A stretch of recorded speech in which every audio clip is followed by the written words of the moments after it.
Thank you, Mr. Speaker. Since the rebirth of the nation of Israel over 60 years ago, radical jihadists have relentlessly tried to destroy this nation.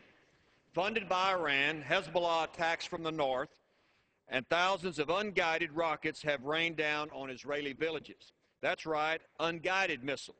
That means they deliberately go anywhere and hit anybody where the missile is fired. That includes men, women, children. It doesn't matter to Hezbollah. They want to kill in the name of terror. Hamas does the same thing in the south. Over 12,000 missiles have been launched into Israel from the Gaza Strip alone.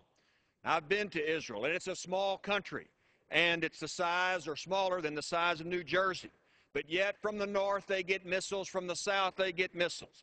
But they still exist, and they have the right to exist.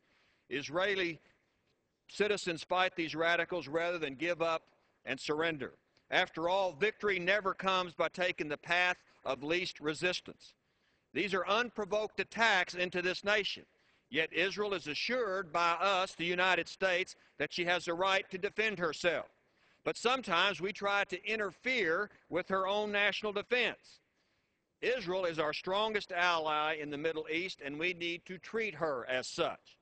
And the whole situation is made even more complicated by Iran's pursuit of nuclear weapons. The tiny tyrant in the desert, Ahmadinejad, has meant to hit Israel with missiles. And not only Israel, but our troops in Iraq and Afghanistan. Iran is the largest state sponsor of terrorism in the world. And to allow Ahmadinejad to have nuclear weapons is not a nuclear option. The tiny tyrant Ahmadinejad uses murder and brutality to try to silence protests in his own country of Iran. Imagine what he'll do to the world if he has nuclear weapons. The best great hope for the world is that the people of Iran change their regime, and we should encourage and support the students, the academics, and others not to give in to their oppressive dictator. Israel has been fighting radical jihadists for decades, and they have been on the front lines. Terrorist attack after terrorist attack they have endured. We all remember the massacre of the Israeli Olympic athletes in Munich in 1972.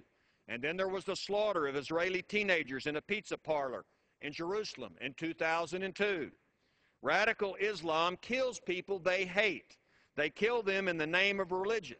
People of different religions, like Jews, Christians, and even moderate Muslims. The modern state of Israel was founded in the wake of the Holocaust, after 6 million Jewish people were murdered by the Nazis. And the reestablishment of Israel reflects the best conscience of a civilized world. And Israel has the absolute right to exist, just as other nations do. And it has the absolute moral right to defend itself against those who want to eliminate her. Israel is our partner and ally in this fight against terrorists. Terrorists who deliberately target civilians, innocent women and children, are considered military combatants to terrorists. Jihadists use women as hostages and hide behind their skirts for their cowardly cover. Some history is in store here, Mr. Speaker.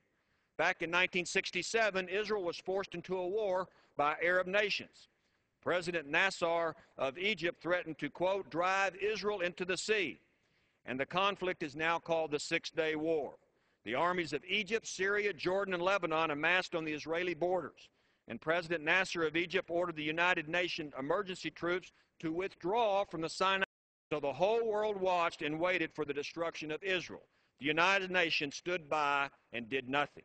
But to the shock of the world, Israel turned back all of the aggressors in just 6 days and headed to the enemy capitals. Israel won a defensive war on the West Bank, Gaza, the Sinai Peninsula, and the Golan Heights. A ceasefire was then negotiated. International law says that countries must return land gained from a defensive war only under a negotiated peace. So Israel and Egypt have since signed a peace treaty. Israel gave back the Sinai. Time and again, Israel has traded land for peace, but it still has no peace. All of the nations of the Middle East must condemn terror as a policy for change. The Palestinians and the Israelis must settle their disputes now some 60 years later through mutual respect, cooperation, honesty, and understanding. But intimidation, terror, murder is not an acceptable foreign or domestic policy and should be publicly and jointly rejected by all sides. Make no mistake about it.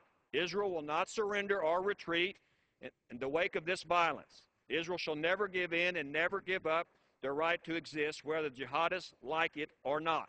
And the United States should make it clear to terrorists that we will stand shoulder to shoulder with our friends and allies. And that's just the way it is. I yield back.